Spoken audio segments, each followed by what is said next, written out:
Hello friends, welcome to Reno's Englishpedia. This session I am starting a revision series which will cover all the chapters of 10th standard. Since the number of days for the forthcoming examinations are very less, it is my aim that I post at least 9 to 10 chapters daily. They may be a combination of chapters and poems, so that complete revision can be achieved by the students. I hope that you enjoy these series. These are going to be actual classroom transactions, so there are going to be some places where students' voice is not audible, but I have ensured that I repeat all comments so that no point is missed by any of you. Happy studying. Now going to do the poem Fog. It is written by Karl Sandberg. ये बड़ी छोटी सी poem है, सिर्फ 6 line की poem है, right. Again इस poem की कोई राइम स्कीम है? No. It is written in free verse. इसका थीम क्या है? कंपैरिजन किया गया है फॉग और कैट में.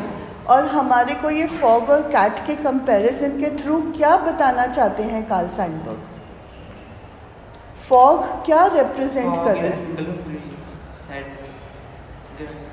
Grief, sadness, difficulties in life, hardships in life, है ना. फॉग इन चीज़ों को सिंबलाइज करता है. जब फॉग आता है तो वो पूरे सिटी के ऊपर फैल जाता है, राइट. बट वो हमेशा फैला रहता है कि थोड़ी देर बाद चला जाता है? जितनी खामोशी से आया उतनी खामोशी से चला गया. ज़िंदगी में जो मुश्किलें हैं वो भी खामोशी से आती है और एक दिन उतनी ही खामोशी से चले जाएंगी. Again fog is a natural phenomena, right. और उसको पोएट ने बड़ी खूबसूरती के साथ डिस्क्राइब किया है कैट के साथ कंपैरिजन करके. क्लियर हो गया है? Okay. The fog comes on little cat feet. Little cat feet मतलब आने का तरीका. जो फॉग आता है वो कैट की तरह आता है.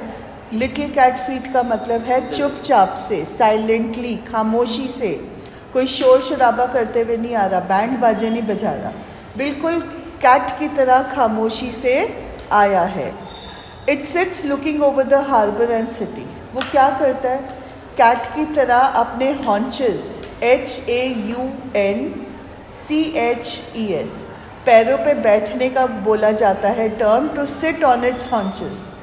जो कैट है वो अपने पैरों के बल बैठता है ना, येस और नो? उसके आगे के पैर नीचे होते हैं, that is known as sitting on the haunches. उसी तरह से जो फॉग है वो भी आती है और हार्बर और सिटी के ऊपर आकर सेटल डाउन कर जाती है, चुपचाप से बैठ जाती है. It sits looking over harbour and city on silent haunches and then moves on. जैसे कैट आता है, बैठता है, और फिर कैट की कैरेक्टरिस्टिक होती है कि वो एक जगह पे कभी रहता नहीं है.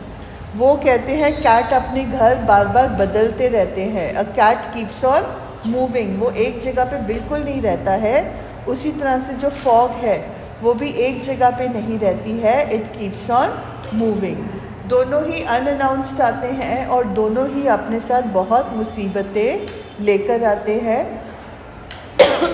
बट अगर हम होप को अपने दिल में कायम रखेंगे तो हमारे लिए इन चीज़ों से उभरना, इन चीज़ों को ओवरकम करना ज़्यादा मुश्किल नहीं होगा. जैसे कैट डिसअपियर होता है, फॉग डिसअपियर हो जाता है, और जैसे कैट और फॉग डिसअपियर होते हैं वैसे ही difficulties of our life also disappear. Okay. सबसे पहले इसमें जो नया लिटरेरी डिवाइस है इस पोएम में, that is analogy. Analogy please note down कर लो, ये बहुत इंपॉर्टेंट रेफरेंस है. आपको एनालॉजिकल क्वेश्चंस भी आते हैं जहाँ पे आपको दिया हुआ होता है. जैसे हमारा एग्जाम्पल क्या था, मैंने कौन सा क्वेश्चन आपसे पूछा था? Garden is to yard, right. Then dash is to embrace, that is caress. ये हमारा वो वाला था, how to tell wild animals का था, जिसमें बियर का था कि बियर आपको हग करके मारता है. उसमें मैंने आपको एक एनालॉजिकल क्वेश्चन दिया था, garden is to yard. Garden and yard are almost synonyms. Therefore dash is to embrace. तो करेस करना, किसी को हग करना, तो यहाँ पे एनालॉजी बनती है. मतलब एनालॉजी का मतलब क्या है? you have to draw a relation, a similarity between two different things. दो चीज़ों में क्या समानता है, दो चीज़ों में क्या रिलेशन है, ये आपको शो करना है, राइट? अब पोएट ने यहाँ पे एनालॉजी किसके बीच में बनाई है? Fog and cat. कैट और फॉग के बीच में एनालॉजी बनाई हुई है। इमेज उसने कौन कौन सा इवोक किया है? आप कौन कौन सी चीज़ें आपको नज़र आती हैं? City and harbour which is engulfed in fog. आपको नज़र आता है कि एक हार्बर है। हार्बर क्या होता है? जहाँ पे शिप्स डॉक होती हैं, राइट? वो जगह को हार्बर बोला जाता है। तो वो भी पूरा धुंध से भरा हुआ है और जो सिटी है उस पर भी धुंध आई हुई है। तो ये एक इमेज है जो आपके दिमाग में क्रिएट हुआ है। फिर the cat sitting on its haunches looking at the city. जब आप ये लाइन पढ़ते हो तो आपको वो बैठी हुई कैट नज़र आती है जो दुनिया को देख रही है। And finally the line cat moving away stealthily, वो चुपचाप से चलती हुई जा रही है, ये भी लाइन हमारे को नज़र आती है। उसके बाद इस पोएम में है लिटरेरी डिवाइस मेटाफर, राइट? यहाँ पे the whole poem is a metaphor, क्योंकि कैट को फॉग की तरह कंपेयर किया गया है। So the entire poem is an extended metaphor. Again इस पोएम में ट्रांसफर्ड एपिथेट है in the word silent haunches. अब पिछले पोएम में भी मैंने पूछा था, अब तुम मुझे बताओ इसमें नाउन क्या है और एपिथेट क्या है, एडजेक्टिव क्या है? And haunches is noun. Perfect, haunches is noun and silent is adjective. तो इसका मतलब वर्ड साइलेंट को ट्रांसफर किया गया है। Who is silent? पैर साइलेंट है या कैट साइलेंट है? समझ में आ गया ट्रांसफर्ड एपिथेट? कैट से वर्ड साइलेंट को हटा के हॉन्चेस जो नज़दीक से रिलेटेड है उसके ऊपर ट्रांसफ़र किया है। And finally the entire poem is an enjambment. मतलब नॉर्मली जब लाइन जैसे इकट्ठी होती है we call it an enjambment, one line flows into the next line, right? So this is the entire poem. कुछ सवाल है? मैम, हाँ जी। जो ये लाइन है the fog comes on little cat feet, इसमें कोई मतलब है यूज तो नहीं लिटरेरी डिवाइस? नहीं बेटा, ये तो एक्सटेंडेड मेटाफर है ही है। ओके, ये तो एक्सटेंडेड मेटाफर है ही, आपको बोला ही है, पूरी पोएम ही एक्सटेंडेड मेटाफर है। ठीक है? Any other question? Okay.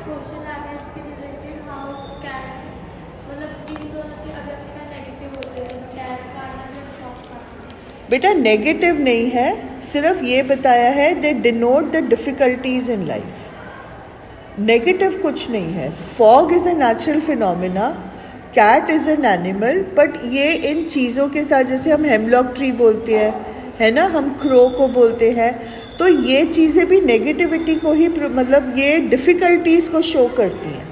Fog आता है तो हमारे को नेविगेट आसान होता है करना कि मुश्किल होता है?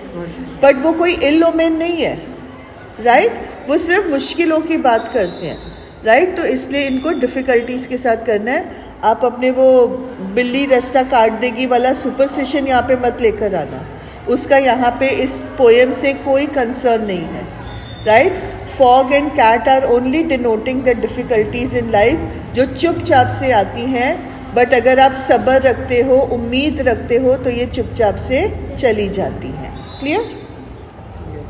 सुपरस्टिशन की बात नहीं करना, बार बार बोल रही हूँ। With this, we come to the end of the video. I hope that you liked it. Please do not forget to like, share and subscribe to the channel, and remember to press the bell icon for further notifications. Thank you.